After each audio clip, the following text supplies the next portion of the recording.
Hello everyone and welcome back to my channel. Today I wanted to show you guys how to make a very traditional recipe, and that's for flour parsad. Now parsad is a dish that you usually find at Hindu prayer services or Hindu weddings. And this recipe right here is special to me because this recipe is my grandmother's recipe. Now this is the way that my family makes it. I know that there are very many variations to this recipe. Some people make it with cream of wheat, some people make it with butter instead of ghee, some people make it with salted butter. I've seen people add orange soda. So I'm going to show you guys some variations to this parsad as time goes on, and I'll upload other videos with different ingredients. But today I'm going to show you guys the classic recipe for this.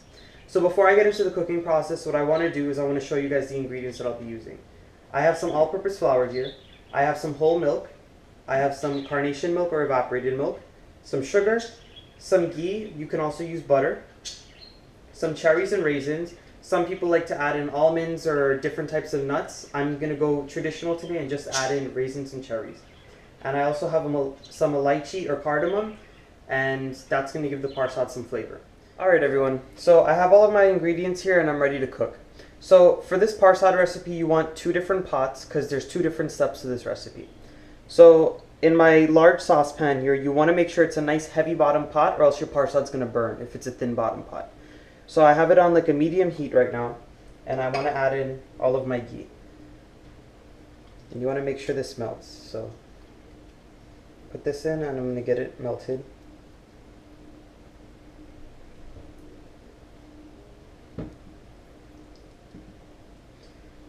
Then what I'm going to do in my other pot here, I have that on a medium heat also. I'm going to add in all of my milk.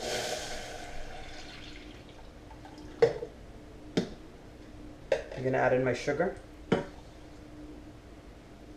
And what I also want to do is I want to add in my carnation milk. You want to make sure you shake it up. I've shaken it up already. I'm going to add that in to my regular milk. Now a mistake that people usually make when they're making parsad is that they do not use enough milk. The milk here is going to make my parsad nice and fluffy. If I don't have enough milk, then it's going to be dry and crumbly, and that's not how I like my parsad. So my ghee is almost melted here, and now that I've put all of that in there, I want to stir it up. And basically for this, all you want to do is make sure your sugar is dissolved. You do not want to bring it to a boil. If you bring it to a boil, it might boil over and stuff like that. You really just want to heat up the milk, because if the milk's heated up and when you add it into here, your parsad won't be lumpy.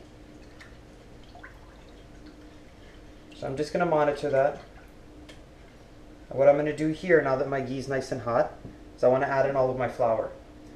Now here's a little rule of thumb for when you're making parsad. You want to use 2 parts flour to 1 part ghee. When you add it in, this is the consistency you should be getting. It should be nice and it should be thick, but it should also have some runniness to it. So this is my rule of thumb when I make parsad. When I'm patching my flour or roasting it in my ghee, what I want to do is I want to cook it for 15 minutes. I find that when I cook it for 15 to 20 minutes, it's always perfect and the flour is always cooked. So I have it on a medium heat. I'm just going to lower it to a medium-low heat now, because this burns really quickly.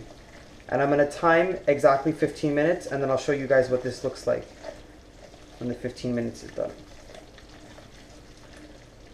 Before I close this out, I want to let you know that I had my raisins soaking in some water for about 20 minutes. The reason I soak it in the water is because when I put it in the flour and ghee mixture later, if I didn't soak it in the water, the raisins tend to burst and they tend to mash up. If you soak them, they'll stay nice and plump and they won't mash up in the cooking process.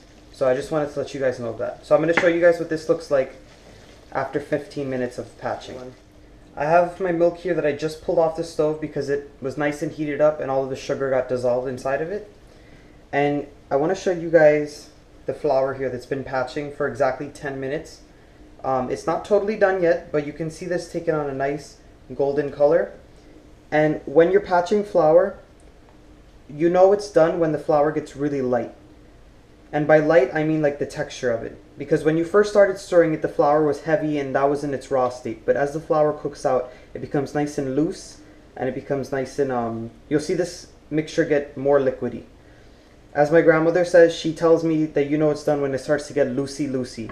And basically that means when it starts to get nice and liquidy and the flour starts to get lighter in the pan. So I've had it here for 10 minutes and I'm going to leave it for about 5 to 6 minutes more, just until it gets a little darker. I don't like when my parsad's white or lightish in color. I like when it's a little darker. I've had the parsad patching on a medium-low heat for exactly 15 minutes at this point.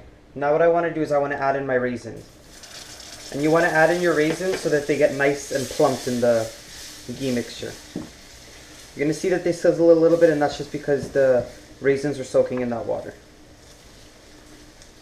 So it's going to be in here for literally 30 seconds to a minute, and you're going to see the raisins get nice and plump.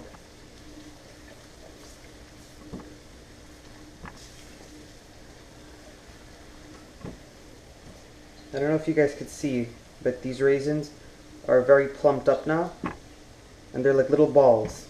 So now what I want to do is I want to add in my elychee, so this way it can let out its flavor in here.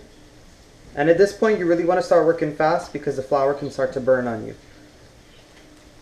So once the elychee or the cardamom becomes fragrant, you want to bring your heat up to a high heat, and this is because you want this milk mixture, all the liquid, to start burning out and for it to become thick quickly. At this point I'm also going to add in my cherries. I don't like to add them at the end. And what you want to do, you want to keep it on a high heat, and you're going to add in half of your milk mixture first, so you can see how much liquid this parsad is going to take. So I've added in half of my milk mixture. You want to stir it. You're going to see it's going to start to come together, and it's going to start to splatter, but that's okay.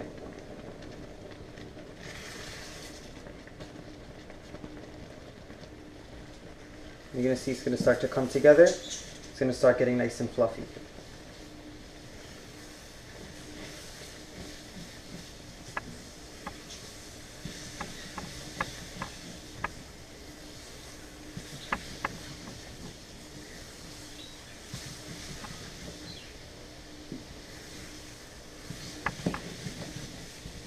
You want to add in a little more milk because I see my parsad can take it.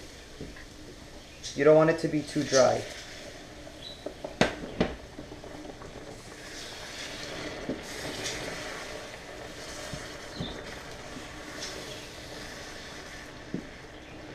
You want it to be nice and smooth and fluffy.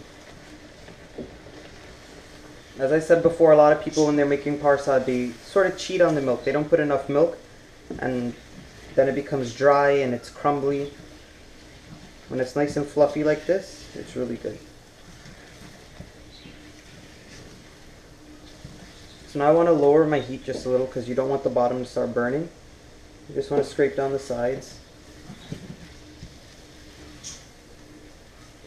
And you can see the parsad is just nice and smooth if you feel it.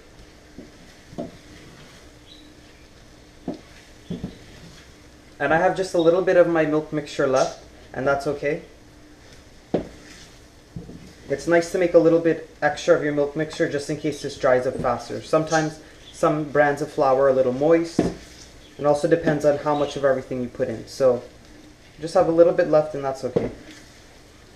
You can see the parsad's nice and it's smooth, and when you press on it, it's smooth. That means I had enough ghee and I had enough milk inside. This looks perfect. So what I'm going to do at this point is I'm going to dish it out and show you guys what the finished product looks like. Here it is, everyone, my finished parsad. Now when I took it off the stove, it was nice and fluffy, and that's because of all the milk that I added in. You can see that right here, it's nice and smooth on the top. That's because of the fact that I had enough ghee and I had enough milk. If you do not put enough ghee or enough milk, then your parsad won't be smooth and it'll be really crumbly and dry. So I really hope you guys enjoyed this recipe today.